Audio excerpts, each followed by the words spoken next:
Good morning from Washington, D.C., and a very warm welcome to all of you participating and watching from around the world. I'm Tristan Walker. I head up the IMF's Innovation Lab, and it's my great privilege to be the moderator of today's exciting Anti-Corruption Challenge Finale pitch event. With our partners and sponsors, we launched the Anti-Corruption Challenge exactly a year ago to find new and innovative ways of combating corruption and improving governance around the world. We received an amazing response, and today we will hear from top ideas and select the 4 winners of this challenge, difficult as that will be, as they are all fantastic ideas. I'm honored today to be able to welcome our IMF Managing Director, Kristalina Georgieva, to this event. Thank you very much for joining us. I'd now like to hand over to you to kindly give your opening remarks. The floor is yours, Managing Director. Thank you. Thank you very much. It is a privilege to open an event that concentrates on a topic so critical for development. The former president of the World Bank, Jim Wolfensohn, once called corruption cancer for societies. And it is so very exciting to see the many who came together with ideas as to how we can fight this cancer. I want to start by thanking the finalists, all participants, and in particular our partners, the Swiss State Secretariat for Economic Affairs and IBM Research.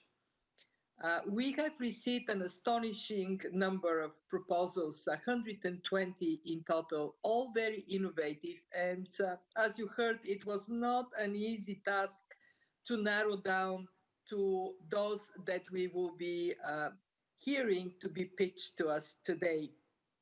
They come from country authorities, from international organizations, from civil society, and they all are around making governance better by pulling the plug on corruption, which is so devastating to societies. Since we are the IMF, I will start by some of the research that we are doing to come with the economic case as to why fighting corruption is so important. So what we have found out is that least corrupt governments collect 4% of GDP more in taxes. Same level of economic development, clean government makes a huge difference. In some countries, 4% is what is being invested in health services. And we know in the midst of the pandemic how important these services are. Some countries have made a lot of progress. And if we take those as a benchmark, those that have made progress, and say everybody else has to reach that same level, we can gain $1 trillion in lost tax revenues. This is 1.25% of global GDP.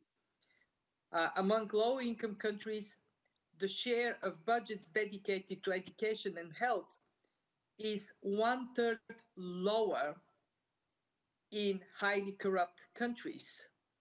And people feel the loss of these revenues every day. And this is why we need to plug this hole, and we need your ideas to do it. We know that this crisis has put tremendous pressure on public spending. On one side, revenues have dropped. I recently talked to a prime minister of one of the Caribbean countries. She tells me there was a whole month with 0 revenues because tourism, the main source of these revenues, basically ceased to function.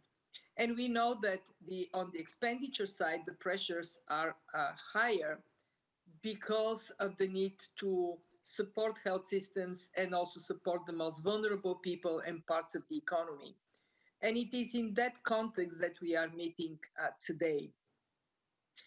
I want to tell you for the fund, this topic of addressing corruption, exposing it, and shrinking this cancer is a top priority for all these reasons, because it matters to what is done for people. And the way we approach it is threefold. One, the research I spoke about. We do that at the global level, we do it at the country level. Show where the holes are and how they can be closed down. Two, we promote accountability in the programs and financing we provide. And just to give you one example, in this crisis, we have provided financing to more than 80 countries. Out of it, 30 billion is emergency financing, which comes with less of the traditional IMF conditionalities. In this emergency financing, what we are asking for is spend the money to help your doctors and your most vulnerable people, and please keep the receipts. And that is what we want to see being done every time we are engaged. Promote accountability on the basis of helping countries to audit expenditures better, to identify where the risks are, to address these risks.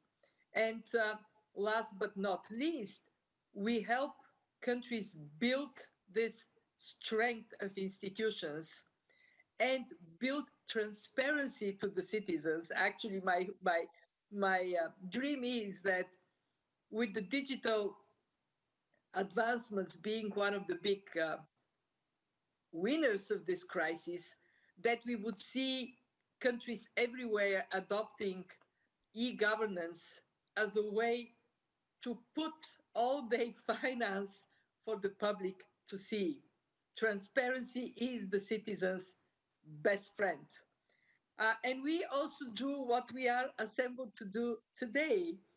We encourage innovation and we cherish ideas that can be adopted in our work, but also by the work of everyone.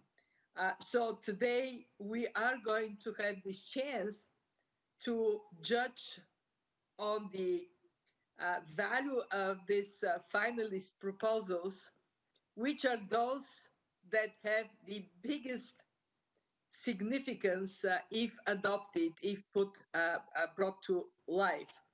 I don't envy the jurors. They are going to have a very hard time. But I'm happy for all of us, because what is ahead today is going to be quite an amazing set of presentations, great ideas, and I would let you judge for yourself on that. So let me turn now to my colleague Rhoda. She is going to chair the panel of jurors, and wish you all a very productive, engaged, interesting time ahead. Thank you. Thank you so very much, Managing Director. Thank you for kicking us off. Good morning, everyone, and welcome. I am Rhoda Weeks-Brown, the General Counsel Director of the Legal Department of the IMF. Welcome to this fabulous culmination of our anti-corruption challenge. Let me begin by thanking everyone who submitted an idea for this challenge. I wish we could have had the capacity to accept all 120 of them, as they were all truly excellent ideas. Little did we know when we launched this challenge just about a year ago at the annual meetings that an imminent pandemic was going to be hitting the world with devastating economic impacts. And the Managing Director just touched upon some of them. And all of this has put corruption under the spotlight and turned it into an even more crucial issue than ever before, both in terms of seeing how all of the massive support that is being provided to and being provided by governments, how all of that is being used and used properly, but also in terms of making sure that countries are equipped to fight corruption post-pandemic in order to achieve the sort of sustainable and inclusive growth and the other economic impacts, again, that the managing director is just talking about, that our research shows can be achieved by addressing corruption. So we are, the IMF, are doing our part in terms of ensuring that the emergency assistance we have provided to countries is not misused. What are some of the specifics? The managing director has already noted that our policy has been spend what you need, but keep the receipts. Just to mention very briefly some of the more specific commitments that we're requesting in the context of this financing to be able to check those receipts that are being kept. Governments have been committing to use resources for healthcare and income support. The focus, as the MD has said previously, on saving lives and livelihoods. That's a minimum commitment. We've also asked for commitments to be included in the letters of intent related to conducting and publishing credible audits of all of the expenditures that are being made, publishing reports of crisis-related spending, as well as publishing contracts, procurement contracts related to the crisis response, including the beneficial ownership of companies that are being awarded contracts in this context. Some countries have also committed to having specific lines in their budgets to address to track to facilitate tracking of crisis-related expenditures. We've also asked all countries to have safeguards assessments of their central banks as further assurance that the resources will not be misused. I'll also say quickly that this focus on governance and corruption is not new. As many of you know, about 2.5 years ago now, the IMF's executive board adopted an enhanced policy on engagement on issues of governance and anti-corruption. That policy has been guiding all aspects of our work since April 2018. This is including our routine Article 4 consultations with every member that we have on an annual basis, our lending, and of course also our capacity development. We've been doing a huge amount around these issues of governance and anti-corruption. And it was in that context, as we're implementing that broader governance policy, that we had thought last year it would be important to seek ideas for some practical solutions. We don't have all of the answers in the IMF. We've never purported to do that. And so we wanted ideas from governments, from civil society, from IFIs, and that's what brings us here today. You responded wonderfully to our call, and again, we had this amazing set of proposals. The 8 teams that made it to today's final tackle a very broad range of important issues around corruption. You'll be hearing more from them in a second. We at the fund have already greatly benefited from these projects, and regardless of the outcome of today's event, we're already thinking of ways to incorporate some of these elements into our work going forward. Let me now introduce other members of our wonderful panel of judges that will be here listening to the pitches and making final decisions on this. We have Jihad Azur, who's the head of our Middle East and Central Asia department here at the fund. Peter Gaspar, who's the head of our Fiscal Affairs Department, a critical department in the implementing of the governance and anti-corruption policy. We have Sean Hagan, who's a visiting professor of law at Georgetown University and also my predecessor as general counsel of the IMF. We have with us also Warren Krafchick, who is the executive director of International Budget Partnership. Our 5th judge is Paul Masson, who is chief of country support at Open Government Partnership. We have from our sister institution, the World Bank across the street, our good colleague, Ed Olowo Okeri, who is the World Bank's Global Director for the Governance Practice. We have also Chela Pazablajoglu, who is my colleague, Director of the Strategy, Policy and Review Department, also a critical department in implementing the governance policy. We have Rosemary Schlupp. Rosemary is the head of Macroeconomic Support Division at the Swiss State Secretariat for Economic Affairs, who, as the MD mentioned, sponsored this challenge with us. Thank you, Rosemary, and thanks to SACO for all of your support. Our 9th judge is Mark Weber, who is the Strategy and Operations Lead at the MIT IBM Watson AI Lab, who was also our technical partner in this endeavor. Thank you, Mark, and thanks to you and the MIT IBM Watson Lab for all you've brought to this project. And finally, in the alphabetical order is Alejandro Werner, who's the director of our Western Hemisphere department. You're all super busy people. Thanks to all of you for taking the time to do this today and to help us select today's winners. Thanks to all of you for watching. We'd like your input. And I'll now turn back to Tristan, who will explain the situation. But again, thanks to all of you and welcome to all. Thank you. Thank you very much, Rhoda and Managing Director, for your opening remarks. Okay, so we're about to get started. I just want to go over how the event will run with you quickly.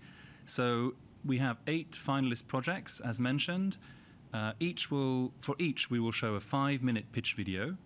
And immediately after the video, we will have 3 minutes of Q&A between our judges and the project teams.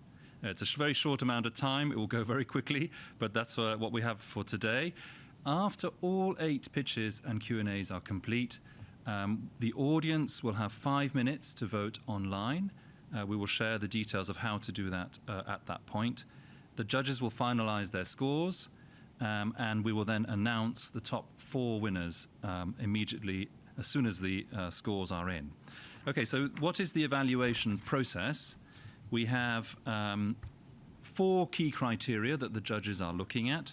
We have impact, scalability, and feasibility, and novelty. So for each of those, the judges will give a score. In addition to that, we have the team rating, which has been provided by the challenge team that has been mentoring and coaching the teams so far. In addition to that, the public vote will count. You will rate your own top 4 projects. That will count as 1 virtual judge. So we'll have 12 judges in total, the 11 that Rhoda just introduced, and you as the audience will be the 12th virtual judge. Okay, just to quickly introduce the 8 teams to you. We have the 8 projects, hopefully coming up on the screen. For each, we have 1 or 2 representatives here in the panel who will be answering the questions. You can see them here. So for the first project, we can only stop it if we understand it. Measuring perceptions of corruption through gamification. We have Alan Pereira and Alan Dizioli. Second project, improving access to laws and regulations in Africa. Kari Votava and Amit Amitabha. 3, public procurement corruption risks, harnessing big data for better fiscal governance and growth. Mihai Vazekas and Bent Tot. 4, harvesting open data for early detection of conflicts of interest in public procurement. Karina Padru. 5, joining the dots with public officials, cross-matching beneficial ownership and financial disclosures data to identify red flags, Catherine Green and Noel Alonzo Murray.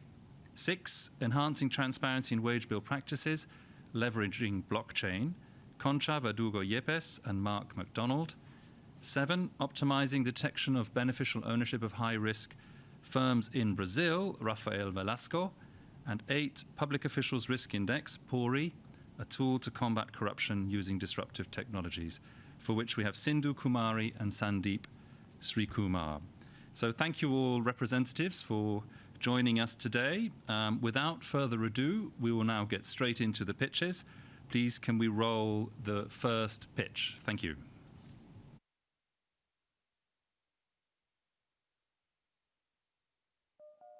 Would you ever consider paying a bribe to a government official?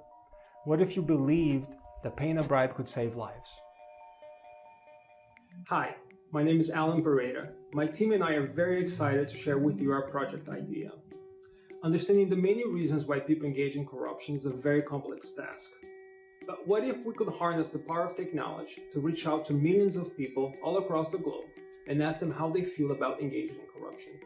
Well, that's exactly what we want to do with your help. Most people would agree that paying a bribe is wrong. If that's the case, then why is corruption so pervasive? How do people justify that certain conduct is sometimes wrong and sometimes acceptable? Would the size of a bribe make a difference? Would other factors such as culture of a company, socioeconomic context, or the seniority of a bribe taker affect people's perceptions? Would the answers to any of these questions vary depending on which region of the world you ask them? We believe that to stop corruption, we need to fully understand all of these different dimensions involved. And to do that, our idea is to create the largest ever online platform to engage hopefully millions of people through games that present different moral dilemmas related to corruption. So, to test the conceptual framework for our future games, we decided to run an experiment that posed the types of moral dilemmas we want to analyze. We asked people to choose if a company's CEO should pay a bribe to bypass a long tender process for medical supplies. We also told people that a quick delivery of these supplies would save lives. We ran the survey in 4 different countries with different levels of perceived corruption, We also added another layer of complexity by splitting countries based on their experience with the COVID-19 pandemic. Now, just stop to think about it. How would you answer? Yes, the CEO should pay the bribe, or not? We found that 30% of people across all countries surveyed think that bribery is more acceptable during a pandemic if that's what it takes to save lives. This was especially the case in the two countries with low levels of perceived corruption. What we did find interesting was that when we look at countries with high levels of perceived corruption, the link between the pandemic and tolerance to corruption is not so clear, and we suspect that other cultural and contextual factors may be at play. Another interesting finding was that people in the 4 countries who reported being directly affected by COVID-19 were the ones less tolerable to corruption. We also noticed that age played a factor, and that older groups were more likely to want to save lives by tolerating the bribe payment. These are just some of the interesting findings we obtained. We think that this scenario was a helpful starting point in exploring other cultural and contextual factors which may affect the public's tolerance or intolerance to corruption. We believe that our platform, which is customizable to test different scenarios and issues, could provide global organizations new insights that could be useful when engaging with policymakers, the private sector, or other stakeholders. This could lead to better information in the creation of oversight programs, tailored training and capacity building, as well as landing programs using region-specific results from our platform. And to do all this, we have put together a great team. We have 2 research scientists from the Max Planck Institute for Human Development. The first is Zoe Rowan, who has experience developing a similar platform that collected over 2.5 million decisions. Then we have Niels Kobus, a behavioral scientist and anti-corruption podcast host who has extensive experience in the field of psychology of corruption. Next, we have 2 IMF economists, Alan Dizioli and Priscilla Tofano, both of whom have key expertise to help the team in analyzing and making sense of all the data we will receive. Lastly, me, I am an investigations specialist with the United Nations Development Program and have prior experience as a lawyer, litigating and investigating corruption all around the world. So, what kind of support are we looking for? First, funding to build, launch, and maintain our platform. Second, institutional support to help spreading the word and turn this project into a viral initiative, attracting as many people as possible to this very important global conversation about corruption. Thank you very much for your time today.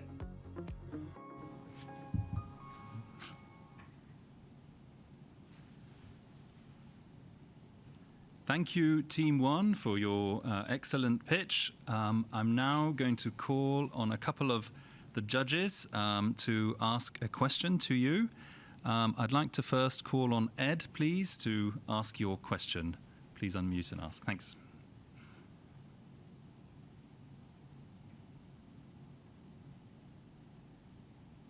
Okay. Good morning. How do you think policies can be informed by better understanding the motivation for corruption?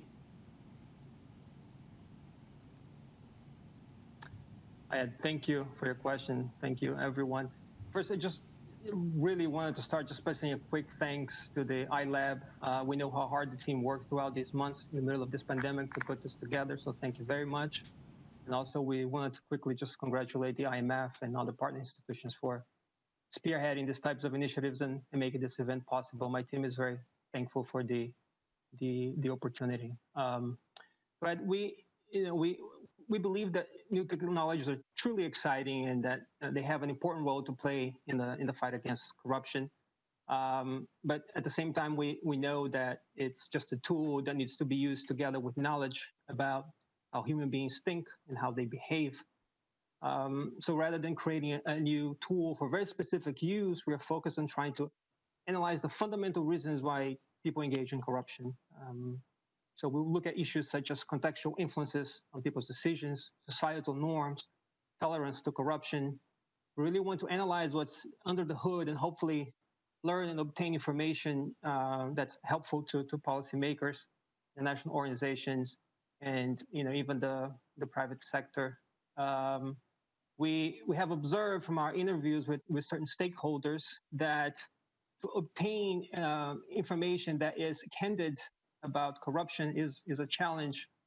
And we believe that through this platform where you present game-like scenarios in a fun way, hopefully you will engage in a different level with participants.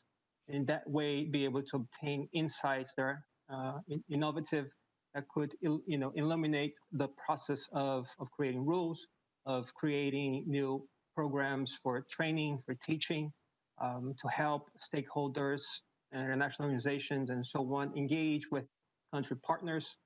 So that's really the idea behind it, and how we hope that this information can assist in the creation of better policy. Thank you. Thank you, Alan. Unfortunately, that's our time up. We need to move on to the second team. Can we please roll the second pitch video? Thank you.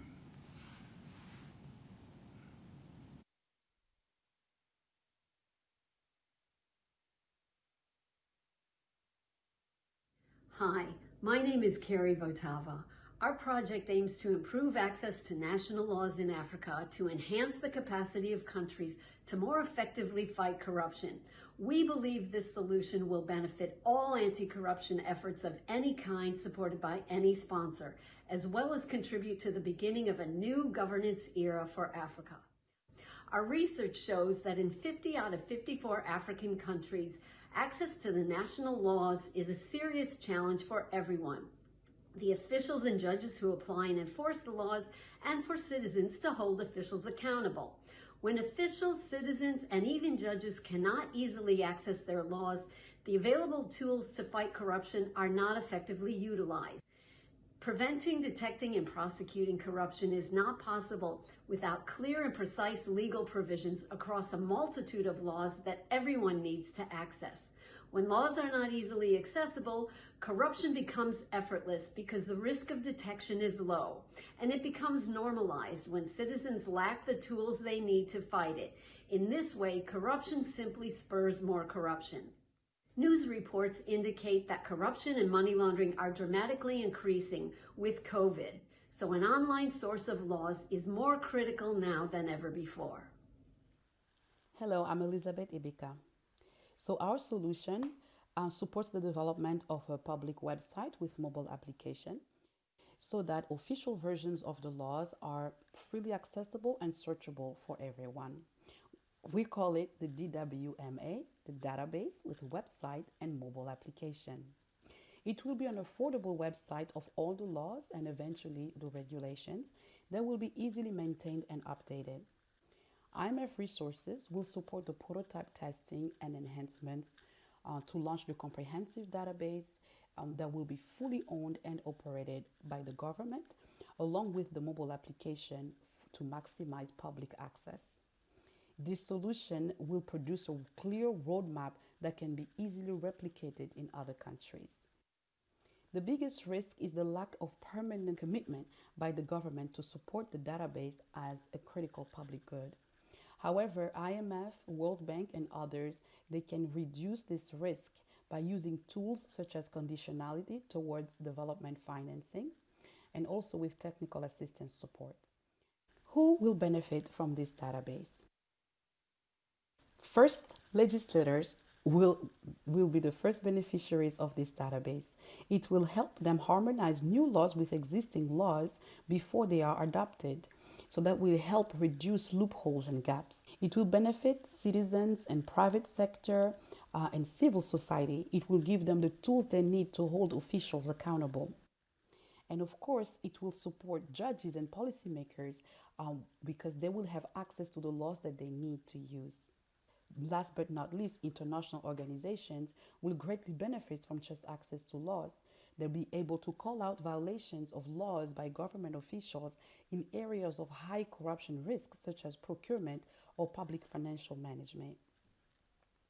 And what have we been able to do so far in the project? We have been able to launch a survey to all the countries that have received about 96% of responses. And we have documented that access to national laws in Africa is a serious problem. We have also obtained a political and financial commitment from high-level Ghanaian officials to support the implementation of the database.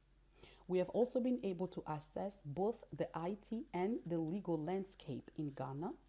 And finally, we were able to design a prototype for our website.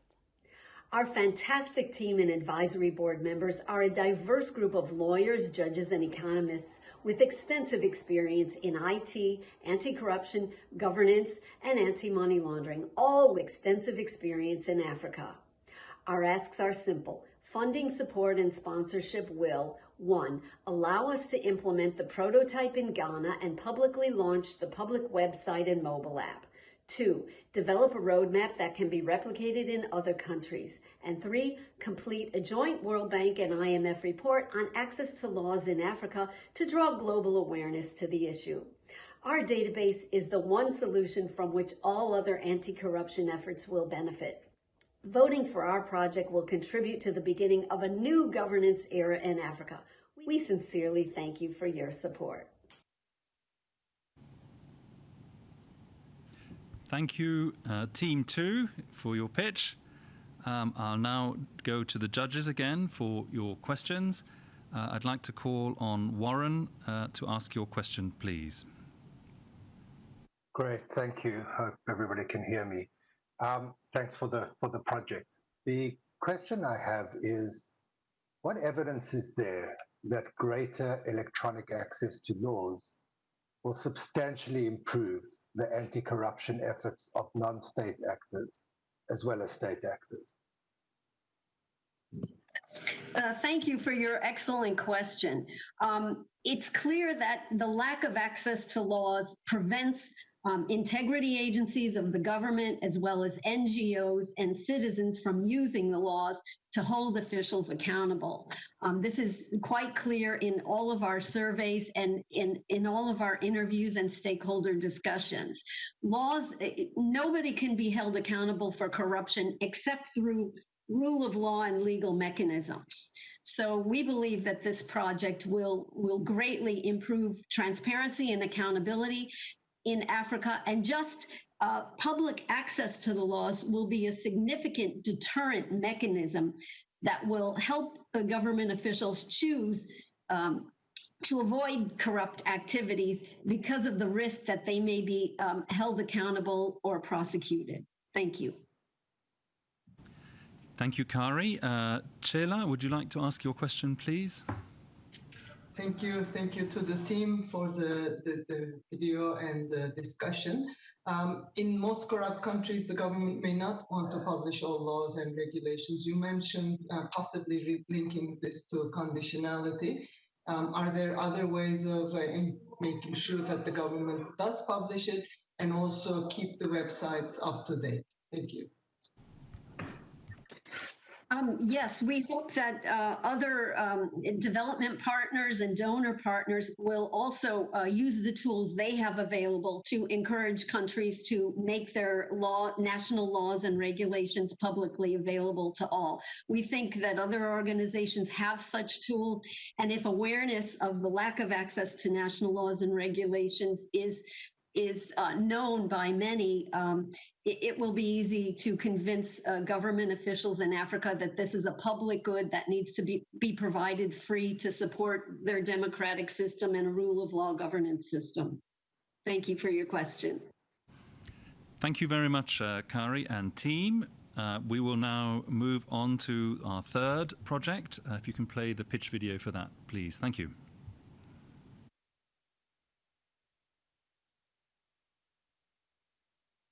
Public procurement or government contracting constitutes about 1/3 of government spending, amounting to $13 trillion per year. It is highly vulnerable to corruption, with estimates of losses ranging between 10–20%. Corruption has become even more important with COVID-19 related spending, largely channeled through procurement systems. However, identifying where corruption takes place and prioritizing impactful anti-corruption policies is notoriously difficult. Our project uses big data analytics to identify corruption risks in public procurement and to estimate their cost.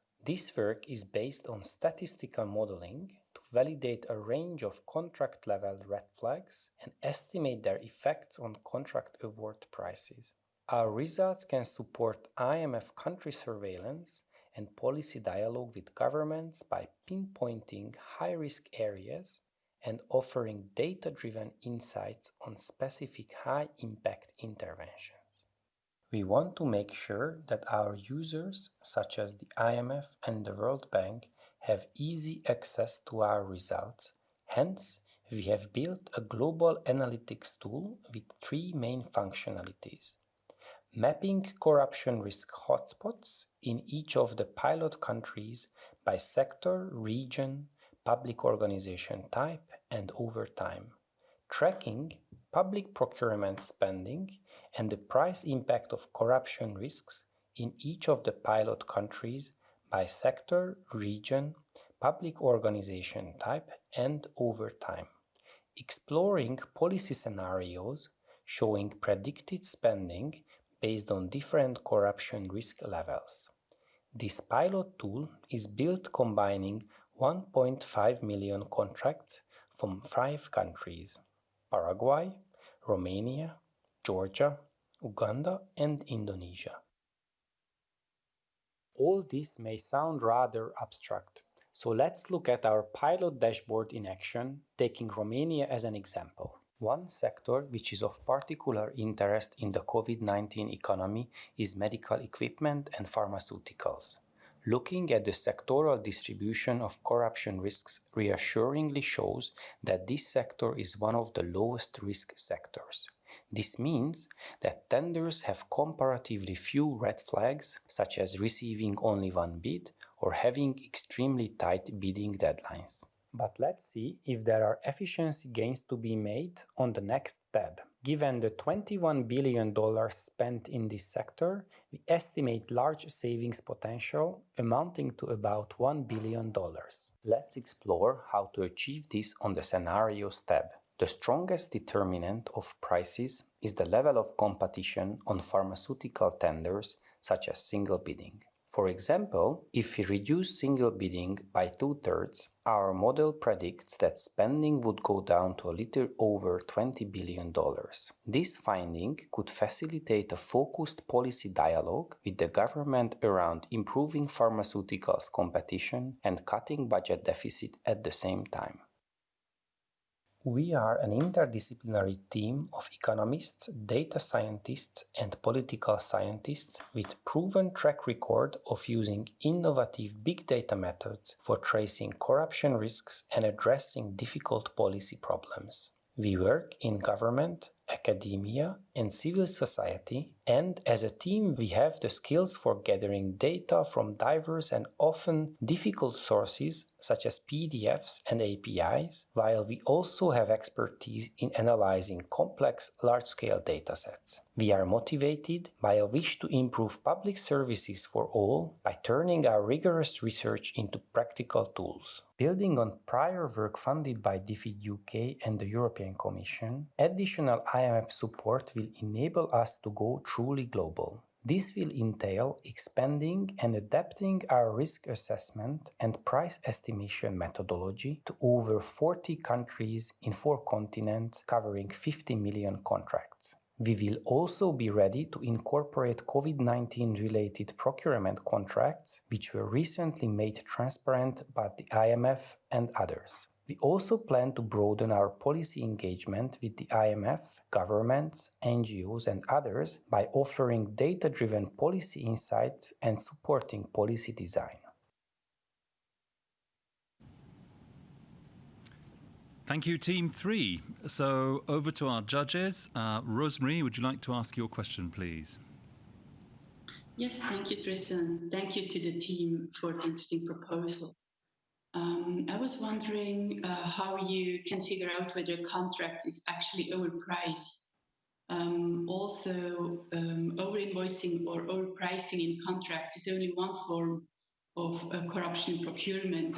Quite often, the provision of inferior quality of products, for instance, cement in construction, which then reduces the durability or lifespan of the procured item is also quite frequent. Is there any possibility to account for other forms of corruption in procurement? Thank you. Hi.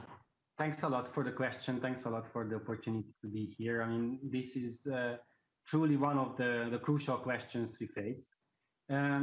Looking at first at overpricing.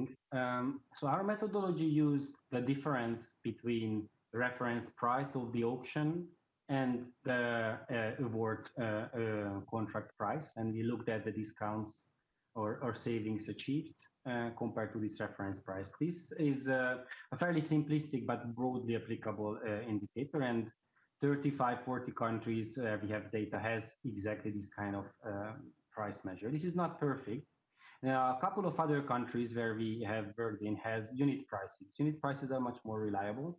It's great to work with them, but the unit prices only make sense if we have standardized goods and services. So it can only, this kind of unit price methodology can only be applied for a subset of spending. And indeed, where this data is available and if there is interest, we can adapt our methodology to look at unit prices. Now, you also rightly picked up that overpricing at the point of contract award is by far not the only potential way of corruption to influence procurement outcomes and spending. We can see overpricing in the contract implementation process, quality problems. In the few countries like the US federal government or Uganda, we have data on spending during contract implementation, so our methodology can incorporate this measure, but this is a kind of data which is rarely publicly available only in a handful of countries. So we cannot build a tool which promises this kind of analysis because only a couple of countries have this kind of data. And then finally, what you mentioned, quality. Quality is very hard to measure. It's specific to sectors, quality in roads and healthcare would be very different. So that would be the hardest part of your question, which we only begin to understand. But yeah, all very important questions. And I think we are in the beginning of this journey, but we have started looking at one kind of cost and we can expand to others. Thank you. Thank you very much, Mishi. And Team 3, we unfortunately have run out of time, so we'll move on to Team 4. Please, can you roll the Team 4 pitch? Thank you.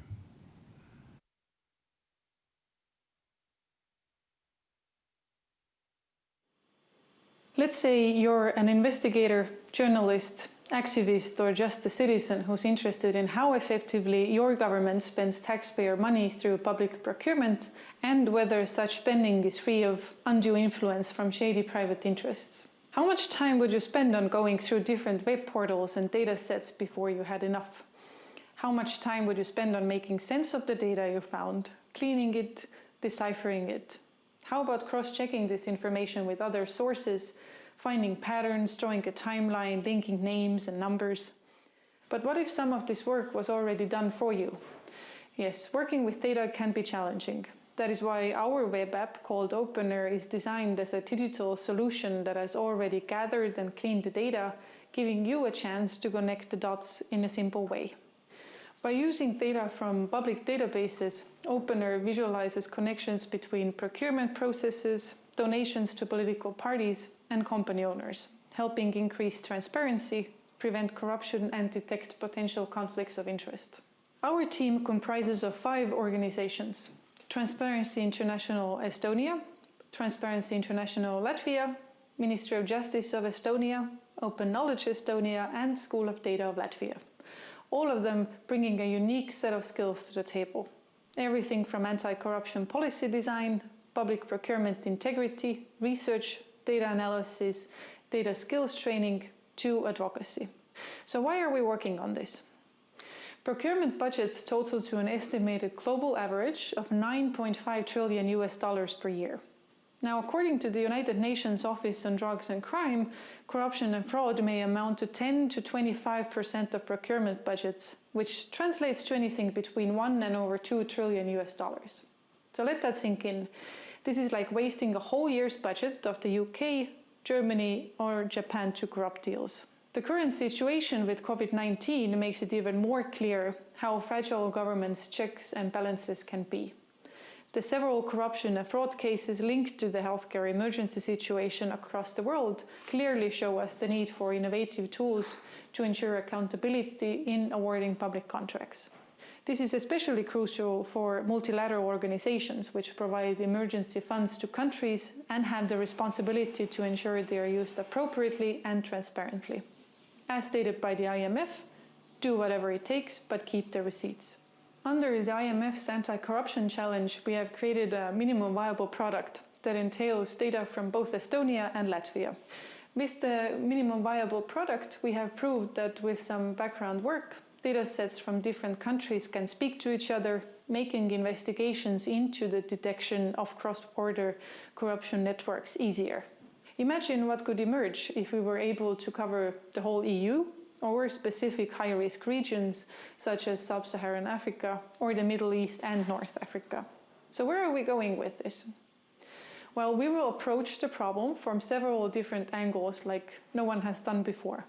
We will prepare trainings and tools in pilot countries to ensure that when public officials or journalists see irregularities in procurement processes or political financing, they are recognized, addressed, and prevented through appropriate policy responses.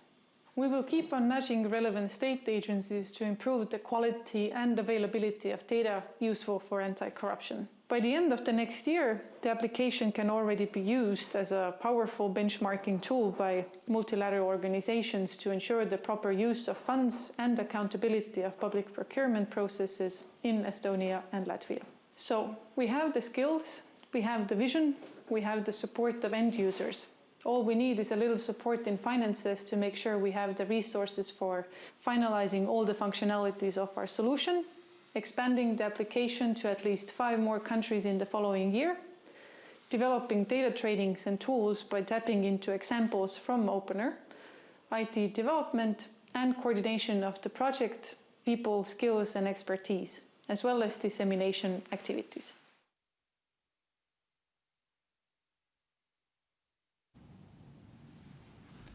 Thank you, Team 4. I'll now turn to the judges for your questions. Jihad, would you like to ask your question, please? Thank you, Tristan. Team 4, many thanks for this excellent pitch. My question is on the quality and integrity of information. Who will ensure the quality and integrity of the information posted and the database used, and make sure that there is no misuse of this information for whatever purpose? Thank you very much. Hi, thank you for this question. Well, first of all, of course, it's the data holders. But as our development of our MVP already showed, it's actually already a process to feed back to the data holders what the level of data is. So, for example, when we started looking into the public procurement registry, we found out that the open data application actually only provides a certain amount of procurements instead of the whole amount. And we found small mistakes that we've fed back to the state agencies that hold these data sets, and definitely we'll keep on doing this in the future as well. When it comes to expanding to new countries where we, for example, don't have the specific knowledge of the language or the separate jurisdictional differences, then we will actually tap into our own network of chapters. So, when, for example, Transparency International or Open Knowledge, who have the knowledge on a local level of what is relevant, what should be tapped into, and who to collaborate with to make sure that the data is used properly and also complies with the laws when it comes to, for example, data privacy. Thank you, Karina. Paul, would you like to ask your question? Yes, thank you. So I would want to follow up on the point you were making there at the end about the scalability. So you're saying you can tap into the chapters of Transparency International, but how would you make that scalability work in terms of uptake also by other actors in the countries, governments, journalists, academics, etc.? Can you say a bit more about that? So there's actually several ways that we do this. So part of our project is that through our work together with Open Knowledge's schools of data, we will start training different journalists, but also public officials, using the cases coming from the application. So this will ensure that this will be used and tapped into. The other thing is that we will, in the next stage, we will actually create the high-level IT vision. So that will already take into account that it will have to be highly flexible. It will have to be, comply with all kinds of different environments when it comes to data standards. So this is very crucial to get this part right. And lastly, I would say that this is a free software. So we actually really encourage other users to tap into the open code that is already on GitHub and to recreate, modify this to make it into whatever is needed on the local level.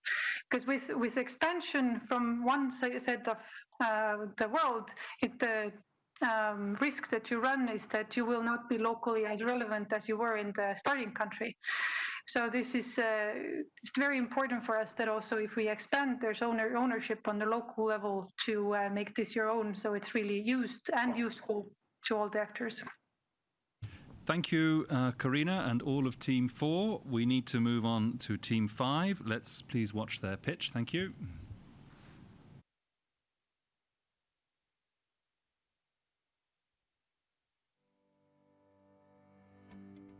Destructive commodities we rely on in our everyday lives come with a high risk. 1 in 5 cases of transnational bribery occur in the mining, oil, and gas industries. The individuals who control or manage extractive companies carry a big responsibility. Due to their scale and impact, the operators of extractive industries have obligations to their host countries.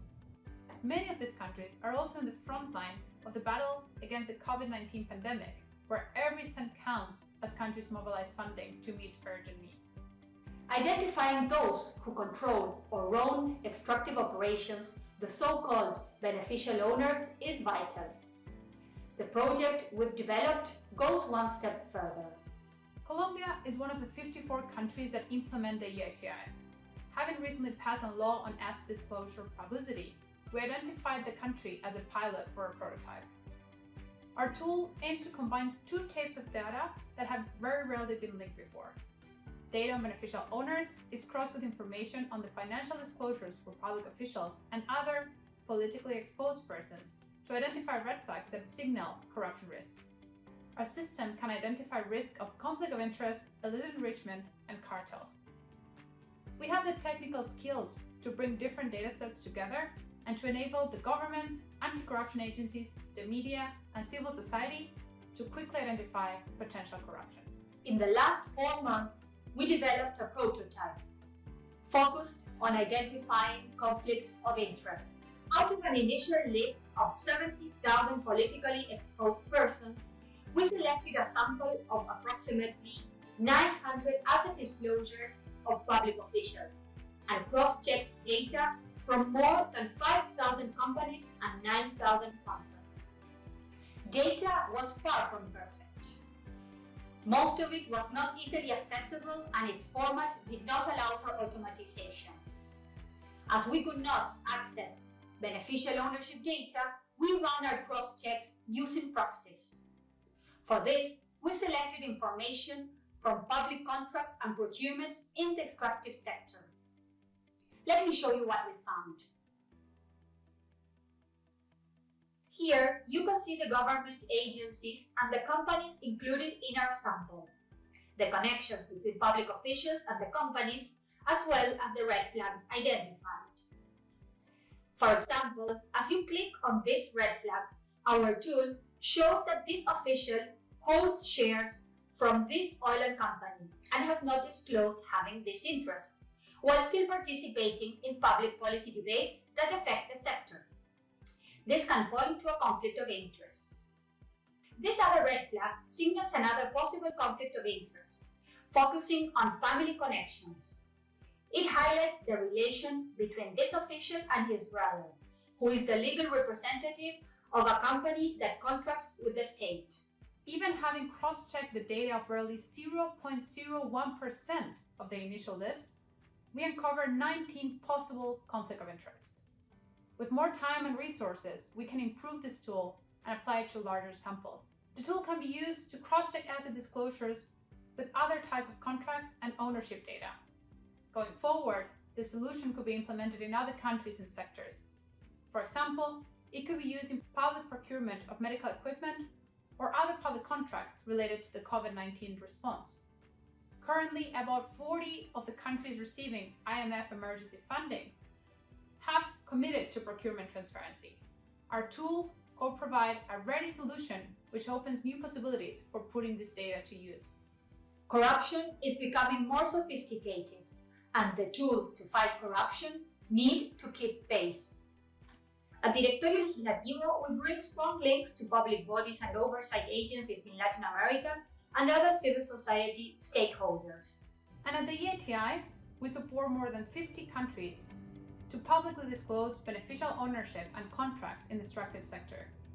While the EITI is a global standard, countries implement it through strong country ownership and in line with their national priorities.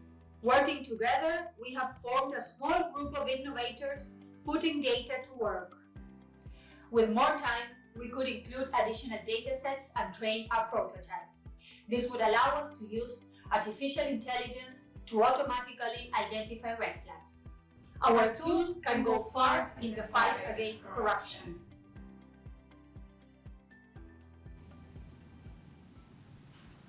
Thank you, Team 5. Okay, over to the judges. Vitor, you have the first question. Thanks very much for your presentation.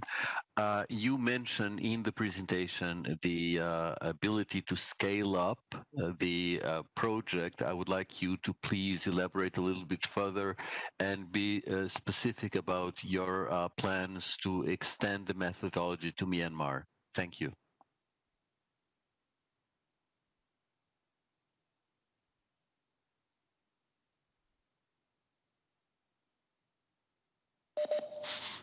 Yes, thank you for your question. I'll answer part of it, and I'll let my colleague Kathy mention the work we've been doing on Myanmar. Specifically on the process, on the next steps, we are thinking is basically the work we've done so far has been mainly manual, right? We have identified the red flags by, first of all, accessing the data and normalizing it and getting those cross checks done with the different databases we mentioned, right? But the next steps going forward would be the first one, the data extraction.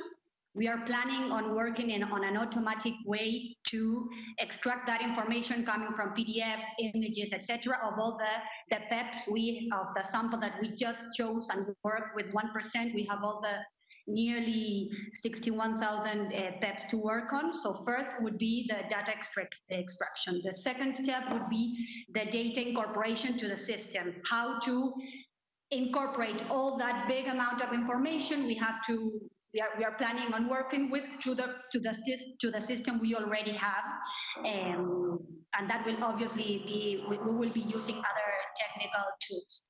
The third step would be the data content. What we want to do is, as the amount of information is going to be completely out of scale of what we have been working in this last 3 months, we are planning on improving and flexibilizing the rules of analysis of the prototype we've worked on so far. This mainly through the training of our system through artificial intelligence, and the fourth step would be specifically on the red flags through the method we've been working with the IMF lab of building, measure, learn, right? How to work with one or with several rules of analysis, proving them the results, measuring them, learning from them, and going back to the beginning. So those would be the first steps described in a very general way. But Kathy, if you want to tell the judges about what the next steps on Myanmar are, what we are planning on doing. Hi, can you hear me? Can you hear me? Yes. So Myanmar will be a second possible pilot for our system, and we're still working on with the authorities to finalize certain details. But beyond this, we find our solution to be very scalable since it's based on financial disclosure, which more than 150 countries around the world have passed laws on this, and more than 80 of them have them publicly available, with beneficial ownership in which 80 countries around the world have committed to disclosing information, and currently more than 27 have registers online. Thank you. Thank you, Team 5, for your answers. We'll move on to Team 6. If you can play that pitch, please. Thank you.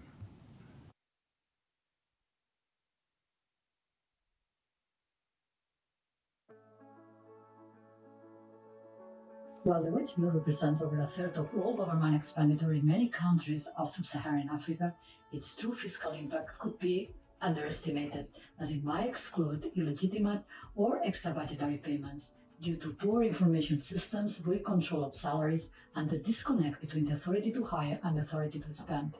This lack of transparency and accountability creates incentives for inefficiencies and corrupt practices, including during crises such as the current pandemic.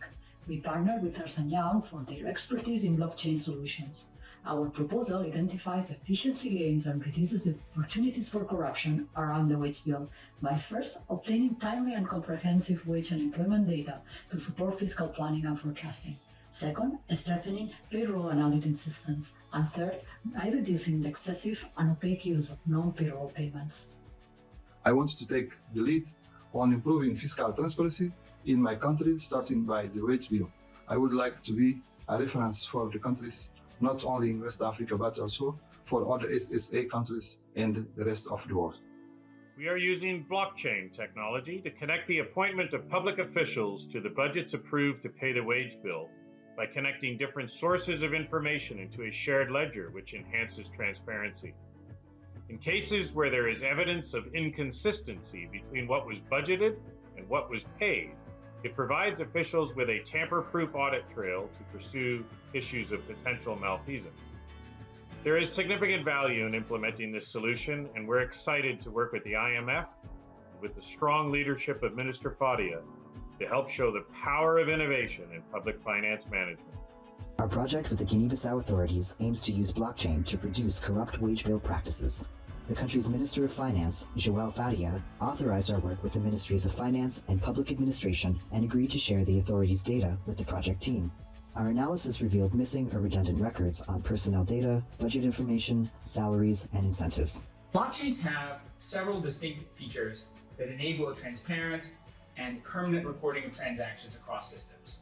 These features include tokenization, which allows for the representation of values such as money, identity, and physical assets as digital tokens. These tokens can be unique and they can be tracked across the network, creating harmonized records between disparate systems. Another feature of blockchains are smart contracts, which allow users to encode business terms, obligations, and regulatory controls directly into the process itself and make sure that outcomes reflect the real-world governance, permissions, and choices that have been made. We prototyped a blockchain solution interface that requires only a browser and minimal internet connection. It does not replace existing systems. It uses them to integrate public expenditures with public information. The employee record is pulled from multiple data sources, flagged for inconsistencies, harmonized and tokenized on the blockchain. Unique tokens identify employee and employment conditions, enabling monitoring and reporting of how each approved position is filled. As employee records are being pulled and positions are being filled, each record is being checked against the control and compliance rules embedded in the smart contract. Approved positions are represented as smart contracts and associated to the hiring entity. Budget and employee tokens are attached to each other using these contracts to verify that expenditure and employment conditions follow payment authorizations. When these checks reveal unapproved positions or duplicate or missing employee information, the transaction is flagged. Approval from the respective authority is required before the transaction can proceed further. The solution tokenizes the budget appropriations and links them to employee tokens, allowing reporting of how funds are spent on specific positions or employees while continually monitoring compliance and controls. It helps identify discrepancies by cross-checking personnel and payroll records from different data sources. We can see transaction information for each approved payment by employee with each approved position. The solution continuously tracks movements of funds through the bank accounts used for payments of salaries and incentives. Reports are generated by the system, capturing irregularities, and are submitted to the appropriate authorities. We've taken action to manage key risks. 1. Data integrity and consistency is a challenge when pulling data from multiple sources. Experiment 1 partially quantified this risk and identified inconsistencies for authorities to address. 2. There must be trust in the solution as a whole, and we promote that by giving the Court of Auditors access and oversight. With support from partners, this pilot can be completed in 8 to 12 months. Although the project pilot focuses on the Ministries of Finance and Public Administration, our ambition is to include more ministries and sectors, such as customs and fisheries in Guinea-Bissau, and help IMF in making public finance management more transparent and drive better social outcomes worldwide. The public-private partnership between IMF, EY, and the government of Guinea-Bissau allows us to bring together individuals with diverse skill sets, expertise, and knowledge to commit to solution development and implementation. Thank you, Team 6, for your pitch. I'll turn to the judges. Sean, would you like to ask your question, please? Yes, and thank you for that presentation. Corruption in the wage bill is a huge issue, and some countries have sought to address it by using biometric data. And I was wondering whether or not you had given any thought as to how your initiative would relate to the use of biometric data. Is it an alternative? Is it a complement? Is there ways in which the biometric data initiatives can be integrated into your solution? Thank you.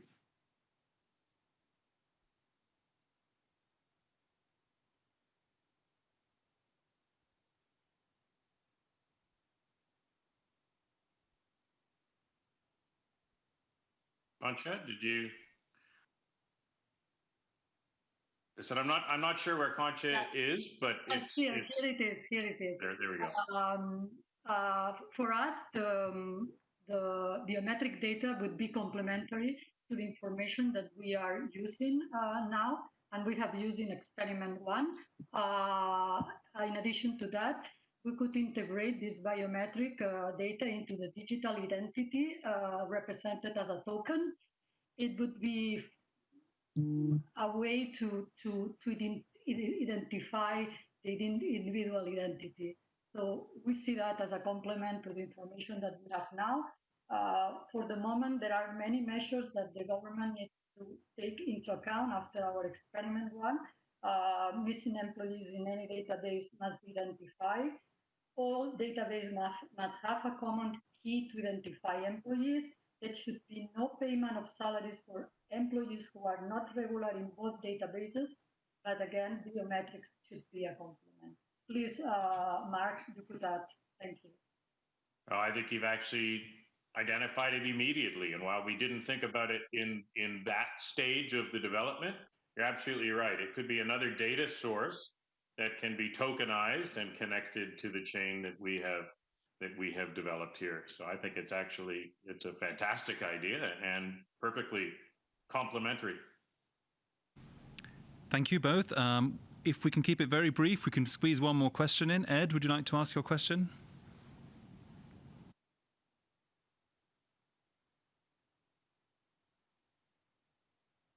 Thank you. Thank you for this presentation. Given the presence of missing data, how will you be able to fill or identify the reason for the missing data? Thank you very much for your questions. I think one point that I want to make in this moment is that in the experiment 1, we found missing data, and we couldn't isolate the reasons for that. It could be inefficiencies in the system, but it also could be corruption. I think we need to be very careful how we phrase that. There are cultural issues surrounding these problems, and more, it's a lack of transparency. So basically, our solution brings sunlight, and sunlight can be a good disinfectant. And it's very important to say that both data and the technology are the sunlight for the public financial management in the case of Guinea-Bissau. Thank you. Thank you very much, Concha, Mark, and all of Team 6. We'll move now on to Team 7. If you can play the pitch video, please. Thank you.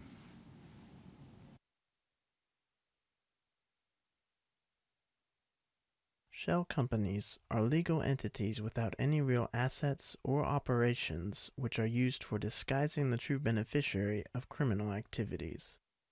They are frequently used in Brazil for laundering money of organized crime groups and carrying out corruption.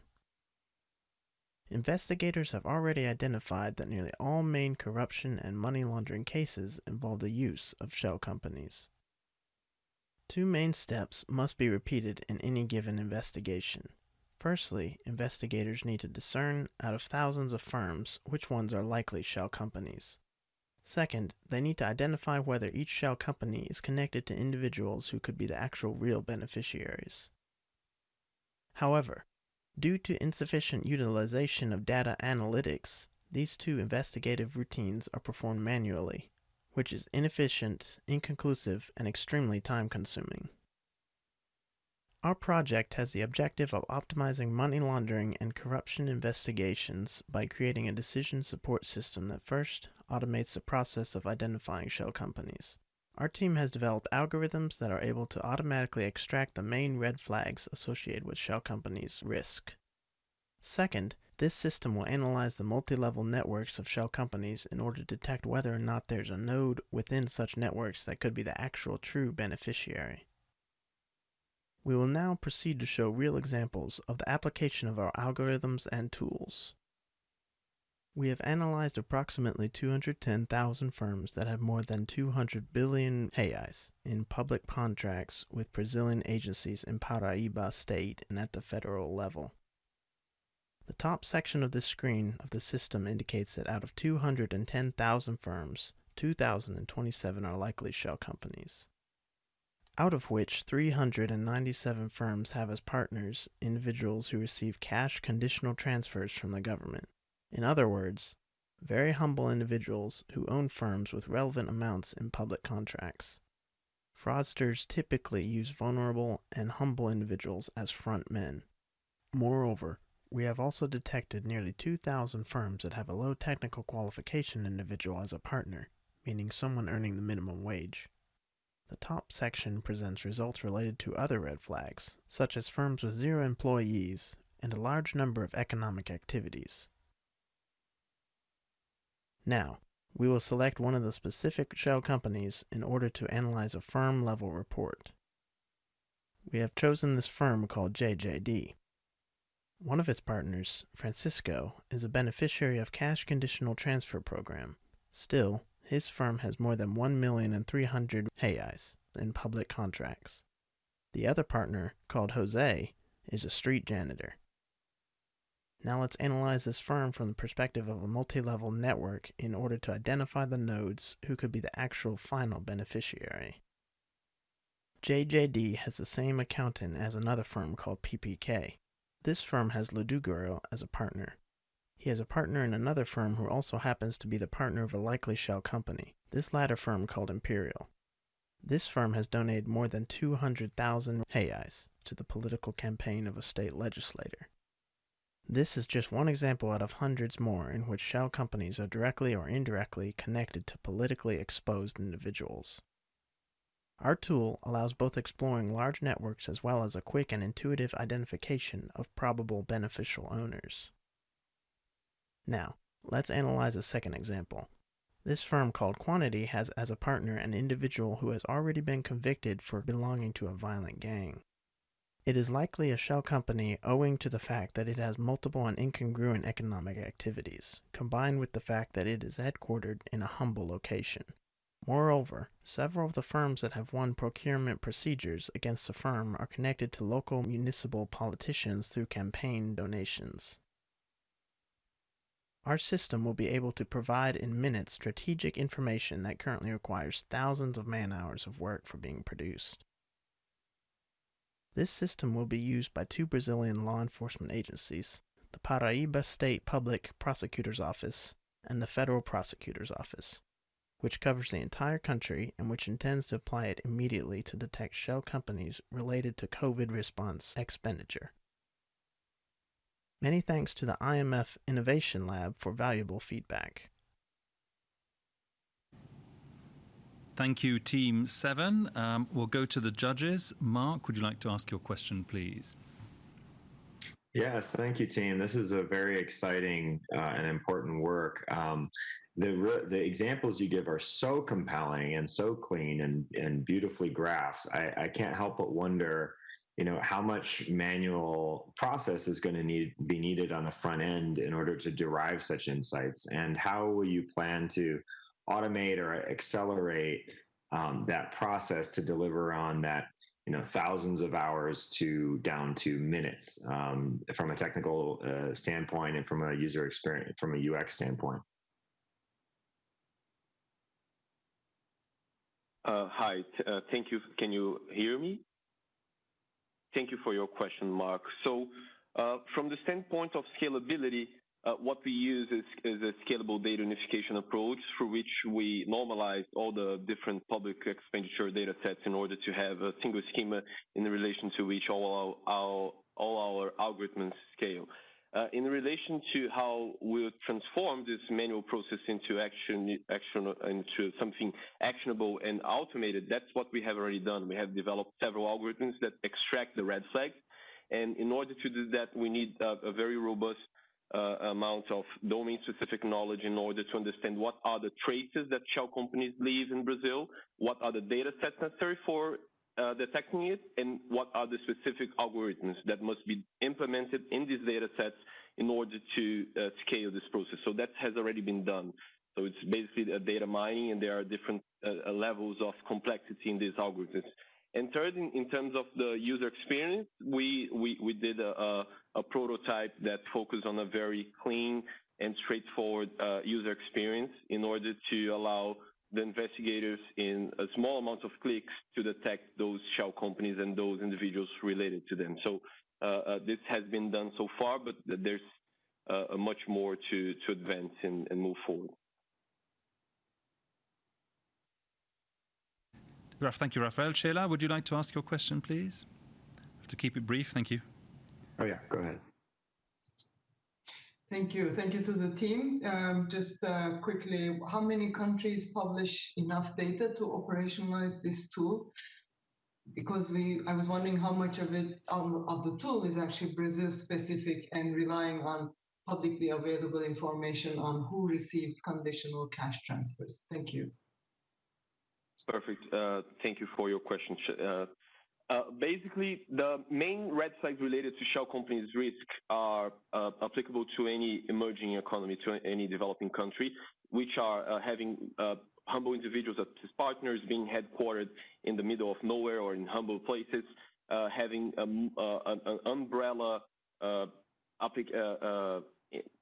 several economic activities in order to encompass different procurement procedures, etc. But so the red flags are universal, but the data requirements will vary from country to country. So this is a data governance issue. Some countries do not have necessary and sufficient data in terms of details about companies, and that creates an opportunity for a huge agenda of improving the data sets available in each country, which is certainly fundamental. Here in Brazil, we are lucky to have many different data sets, but in other countries that's certainly not enough yet. But the red flags are universal. The red flags that define a shell company, these are mainly universal. Thank you very much, Rafael and Team 7. Now we'll play Team 8's pitch. Thank you.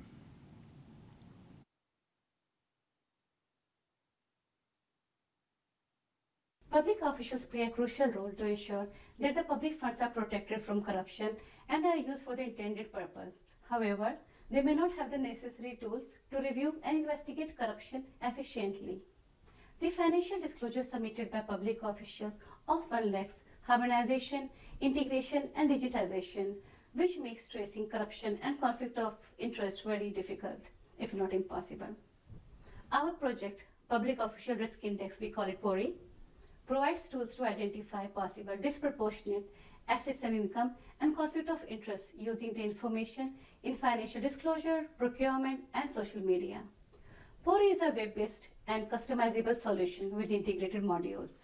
It has 3 modules: Module 1, Financial Disclosure; Module 2, Conflict of Interest; and Module 3, Social Media. Module 1 will generate a risk index, graph of relation, dashboard analytics based on financial disclosure information submitted by public officials.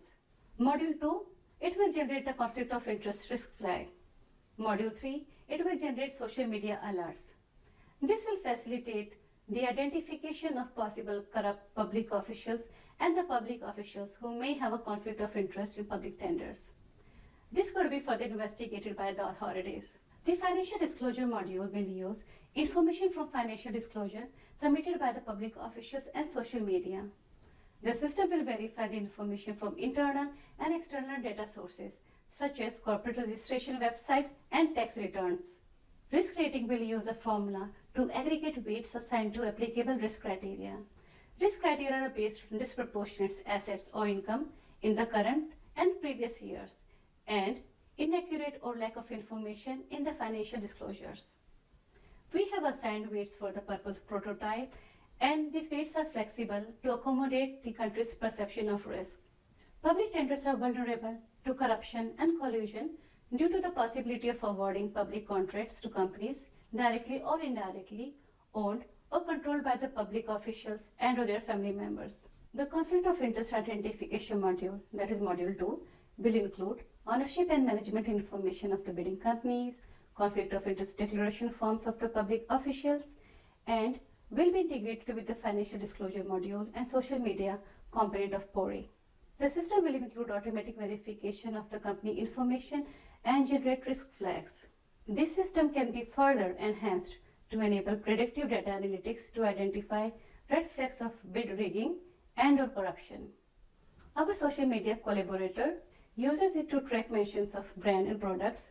We are using it to create alerts for public officials and contracts using filters and keywords. This project will provide tools to public officials to use technology to identify possible corruption and conflict of interest. As discussed earlier, the solution consists of ex-ante and ex-post modules to calculate a public official's risk index based on the financial disclosure information, leveraging big data and cloud computing. Our solution is hinged on three major tenets. Number one, the financial disclosure portal. Number two, the risk index generation module. And number three, the conflict of interest module. The financial disclosure portal is an online portal that captures and reports the disclosure information from public officials. In the seed funding phase, we are developing the user interface for this module. For risk index generation, we are developing a proof of concept that leverages Ukraine's live financial disclosure data. The architecture proposes Azure functions to run the risk rules against the data stored in Azure blobs. The output generates the public official risk index. The proof of concept for conflict of interest intends to check live procurement data and financial disclosure data from Ukraine to find relationships between public officials evaluating the tender and individuals or companies involved in the bid. The output generates the conflict of interest flag. Technology plays a critical role in breaking the silos in governance, and it can generate meaningful insights and early warnings. Our proposal leverages the first 4 layers and can be scaled up to a complete technology stack to fight corruption. Technologically innovative solutions bridge the gap between an effective policy framework and a successful implementation. For the full-scale implementation, we need a project team with expertise in data science and web technologies. Team is confident that using the concept of PORI, we can change the landscape of corruption. Please meet Team PORI and our stakeholders. Thank you, Team 8. I'll turn to the judges. Alejandro, would you like to ask your question, please? Yes, thanks, Tristan, and congratulations to the team and to all the teams. I mean, these have been really great pitches. My question focuses on thinking or looking on how does your proposal deal with the underreporting of the value of the assets in financial disclosure or the complete misreporting by the public employee? And are you tapping to property registries to assess inconsistencies between income and net worth in these disclosure forms? Thanks. Thank you for that question. Yes, so we are trying to use automatic verification of the information that's submitted by the public official in the financial disclosure. So for the prototype, we are using corporate registration websites So the system will check the information submitted by the public official and verify it with the external sources like registration website or tax returns. So that way it will ensure integrity of data. Imagine a case where it is not consistent. That will reflect in the risk rating, which will make the public official high risk rating, which itself will be identified by the authorities for reviews or investigation. So that's how we are creating different layers of misreporting or not reporting of the information. Thank you very much, Sindhu. Warren, would you like to ask your question, please?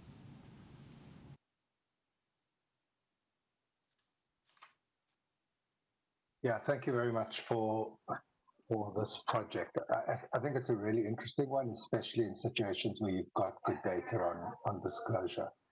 I want to know about the assumptions you're making about who will have access to the data or portal. Who do you anticipate having access to it and will use this in taking action? The national authorities will have access to their data. So we are expecting this project to work within the legal framework of the government. So if the government does allow it to have public access, this system can be made publicly available so that everybody can, look at the information, and that will also increase trust of the citizens in the government. So that technically it is capable of doing that, but depending on the legal framework of the country. Thank you, Sindhu, and all of Team 8. That brings all our pitches to an end. Thank you all teams, and thank you all judges. We'll now move to the public vote. So this is your opportunity, all audience members, to pick your top 4 projects from the 8. My colleague Ale will put up on the screen the instructions for how to rank in just a second. But you need to go to the website menti.com and type in the code that will come up on the screen. Yeah, or you can scan the QR code. So please only rank the top 4 teams. Once you go, you type in menti.com, you type in the code 4703297. Or you can scan the QR code that is on the screen at the moment. It should take you straight to the poll. And then please rank your top 4 projects. Only top 4, please. And we have just under 5 minutes to do this. The sooner the better. Thank you.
thank you everyone for putting in your audience votes, and hopefully you had a chance to see the top 4 as voted for by the audience. Of course, that will be combined, just as a reminder, as one virtual judge in addition to the 11 judges we have on our panel. Whilst the team now calculate the top 4 based on the judges' votes and the public votes, I'd like to kindly invite our sponsor for this, Rosemary Schlupp, to give some remarks. Over to you, Rosemary. Thank you, Tristan, for giving me a chance to say a few words on behalf of Switzerland and the State Secretary for Economic Affairs. It's really an honor for me to be part of this panel today and to support this exciting, innovative and relevant initiative. I'm also deeply impressed by the quality and the relevance of the proposals and all of the efforts that the teams have made. Your dedication to fight against corruption is truly heartening, and I think it's more needed now than ever. The managing director has mentioned it in her introductory remark. The COVID-19 pandemic is threatening to reverse decades of progress in eliminating poverty, and governments are struggling with dwindling resources, while at the same time having to step up public spending to support health-related expenditures, maintain public services, and support the economy. It's also against this backdrop that international finance institutions and donors have mobilized significant amounts of emergency financing, and the debt service suspension initiative is also providing some additional fiscal space to low-income countries. However, I think the extent to which all of these efforts will actually benefit people really depends on government's ability to make sure that the money is well spent. And as we know from past crises, such as Ebola, this is not a given. So this is really why we put so much emphasis on the duality of mobilizing resources as well as spending them better. And to fight corruption effectively, really, we need to strengthen institutional capacities along the entire cycle of money flowing through the public administration. This has to start from where revenues enter the government household, how funds are allocated to where they're most needed, and whether money is actually reaching its end. It also comprises public procurement contracts that need to be awarded on the basis of the merits of the proposals in a transparent manner, and supreme audit institutions needing to be able to do the work independently. Yet, as a donor, having supported this work for a long time, I think we also need to recognize that a lot of challenges persist, really. And so it's been against this backdrop that as SECO, we have been very keen to explore how we can use technology to support these processes. And I think we have seen today the potential that is there to use technology to engage citizens in the fight against corruption, to make information more accessible, bring data sets together, and help discover patterns, discover red flags, and unveil irregularities, and ultimately increase accountability. But I think it's also true that the promise of technology has been out there now for maybe a couple of years, and it's been slow to translate into tangible results. So I think we need to accept the fact that technology will help us, but it's not a panacea. And it's also coming with a couple of challenges. I think we've heard the fact that all hinges on the quality of data. Data sets need to be able to speak to each other. And first of all, I think data needs to be accessible. There are also some legal concerns, maybe. Not all bright ideas are good ideas in all contexts. For instance, big data needs to be handled with care. I think we need to be attentive to this when we support such initiatives. And of course, there's always a risk for misuse of technology. So I think we really need to work to strengthen the conditions that allow us to use these technologies to use the opportunities of technology while reducing risk. And so for me, I really hope that this challenge serves as a starting point for a more structured approach by development partners on how to fight corruption, to integrate this systematically in how we work, and to engage more with private sector and academia to use technology. And first of all, to continue to seek and test new solutions. I think we have to accept that not all of these will be successful, that we have to learn and adapt on our journey. But I think that's part of the process. And finally, while unfortunately not all of the projects are going to be winners today, I very much hope that all of the proposals will somehow be realized at some point, because we really need all good ideas to reduce corruption.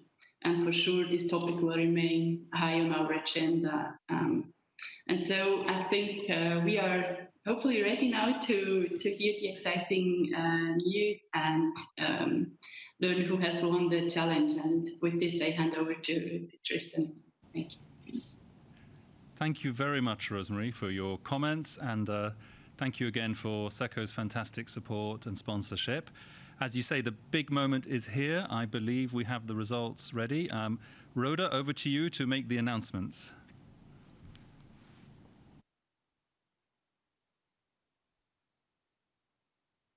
Thank you, Tristan. I'm trying to make sure I'm looking at the results correctly here. Okay, I think I am.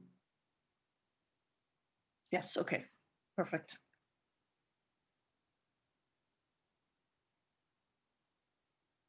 Just looking to make sure I'm looking at the right thing. This is the 4 at the bottom, right? Yes. Okay. So thank you. Thanks, thanks, Rosemary, for those very thoughtful remarks. Actually, Tristan, just 1 second. Let me just make sure I'm looking at the right thing. To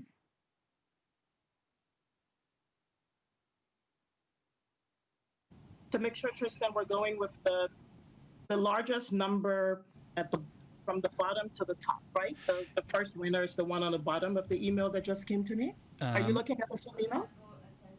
Yes, so we want to go from the bottom to the top. So go from 4th to 1st in order, please. Hopefully that's clear.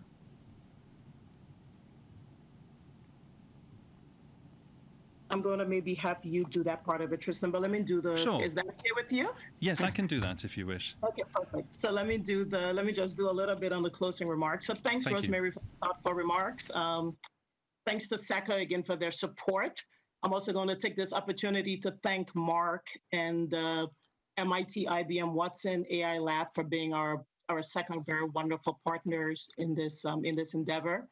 What an interesting and exciting event this was. Again, I don't know about you, but certainly I think the judges were very captured by all of these presentations and by the brilliance of the proposals.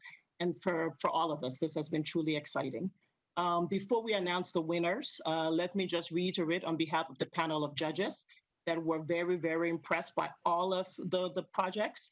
Again, we wish we could have supported you all to take your projects forward. If we could have, we would have done that. But again, these will all make very great contributions in this never-ending fight against corruption. So thanks to all of you. I also want to just briefly thank all of my IMF colleagues who have been involved in this project from start to finish. I think Tristan will say a little bit more about the team here at the IMF that have worked, interdepartmental team on all of this. But I just wanted to say thanks from my side for the very brilliant job you've all done in doing this. Also, a reminder that our 4 winning projects will enter our iLab Accelerator program and receive up to $50,000 each of funding towards developing the prototypes, as well as mentoring from our challenge team here at IMF. So all the votes have now been tallied. We have our 4 winners. I'm going to switch over to Tristan and the team to announce the final tallying of the votes, which we now have. So Tristan, over to you again. Congratulations to all of the winners. Thanks to all. And again, Tristan, I'm going to pass over to you. Sure. Thank you very much, Rhoda. I'll start with the 4th place. We have in 4th place, Team 7, optimizing the detection of beneficial ownership of high-risk firms in Brazil. Many congratulations. In third place, Team 6, enhancing transparency in wage bill practices, leveraging blockchain. In second place, Team 5, joining the dots with public officials, matching beneficial ownership and financial disclosures. And in first place, our overall winner, Team 3, public procurement corruption risks, harnessing big data for better fiscal governance and growth. Congratulations to all 8 teams and our top 4 winners. I know we're just running over, so before we close, I'd like to give a big thank you to all our participants, finalist teams, Rhoda and the panel of judges, our iLab steering committee, our IMF innovation champions and sponsors, and of course all the teams here at the fund and elsewhere in making this event possible. Thank you very much for joining today. We will send out an announcement too with the winners shortly. Thank you very much and hope you have a great rest of your day.